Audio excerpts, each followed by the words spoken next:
What's up, guys? It's Drac, and this is the Nerf rival Artemis. I am so stoked for this blaster. It is a Springer rival blaster, which, as we know, has a ton of potential and is a ton of fun. And this one doesn't have a weird double feed gimmick. So this one should just be pure power Springer pump action goodness. I am so stoked. It's got built-in magazines. It's got bandolier and sling points. It's got slam fire, and it has a 30-round capacity, and it's just compact enough to be super duper efficient. So I am very, very excited to get this out of the package. I feel like I just made a Nerf News video about the Artemis, and here it is in person for our reviewing pleasure. So that is really, really cool. Now, these are starting to show up at Targets across the United States, but if it hasn't hit yours yet, I'm sure it is coming soon. As far as other distribution goes, I have no idea when these will be hitting other countries. I know that Singapore just recently got their first shipment of rival stuff. That's like Zeus Apollo, not even new stuff. So sadly, my model is blue. There's nothing I can do about that. It's blue, and that makes me blue too. How about that? But we will eventually get a team red for my personal model later on down the line that we can use to modify, because this will be modified, I'm quite certain. So very compact. Grip is excellent. Right off the bat, you could one-hand this very easily. Now, how do these weird magazines work? Well, that's actually kind of funky fresh. This slides all the way back, not only retracting all of the follower springs, but also allowing you to stick it back and use each one of these slots to load rounds in. And then after that, it's going to fire by chambering one into the bottom area here, which has a plunger tube. You can even see the plunger through this clear magazine material, and primes back like that, then forward, and then pulling the trigger apparently releases this, which is probably for the best. I think that priming it should also release it, because you definitely don't want to prime through while it's open. But this blaster is sweet. The overall aesthetic of it is very, very cool.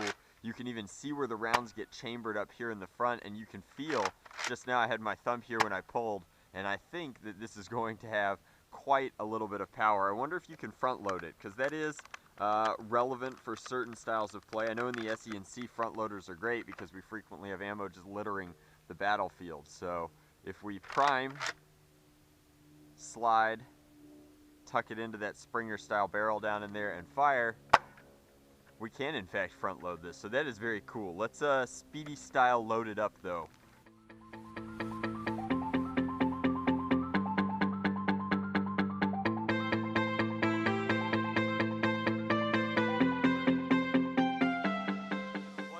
Loaded, you just kind of click this and it will slide back over. You can see that the followers show that I am missing one round. You could honestly probably fit full 11 in one of these if you so desired. Now, the way that they're built, they're actually tricky to get in there, but once they're in there, even if it's open, you can see that they're not falling out, which is excellent because you don't want them to fall out if you happen to forget the slide. That's a very nice feature, that they're kind of not lipped, but they're only so big as to accept them when being pushed in. Now, loading, you can see that's going to chamber the round through there, and then we've got loaded round indicators in all of the other barrels telling us that this is completely full. Each one of these has rounds in it. Now, if you were to exhaust one of these and not the other, you would be loading in an irregular fashion. So you do want to keep all three of your magazines topped off at any given point, just to ensure that you have reliable feeding and will always get a shot per prime. But this blaster is very comfortable, very cool. The only thing I don't like about it is this foregrip is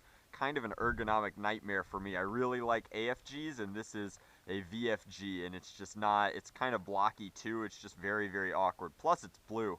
I don't even want to touch it. But as we fire through, you'll see the performance is pretty standard rival performance. Like, that's good stuff. I love the rival line. I'm so stoked.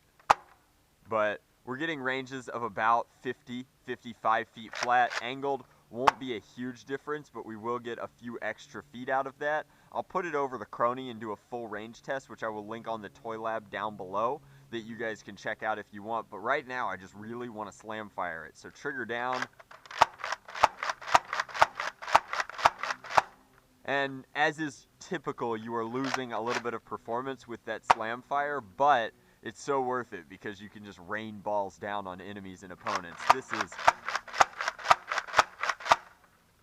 It makes like a fun pop noise too. Now it seems to be favoring the feed from these sides, and I have no idea why that would be, other than like perhaps there's already a round in this indicator, and so as it's chambering through, it's picking them up, it's picking them up in order, I guess. So it's rotating this way, which means that it's picking up from this magazine first and then this one and this one. So that means forget everything that I said about keeping all magazines topped off at the same time. Since each individual platform goes through each of the 3 stages, it has 3 opportunities to be loaded. So it's a lot like, I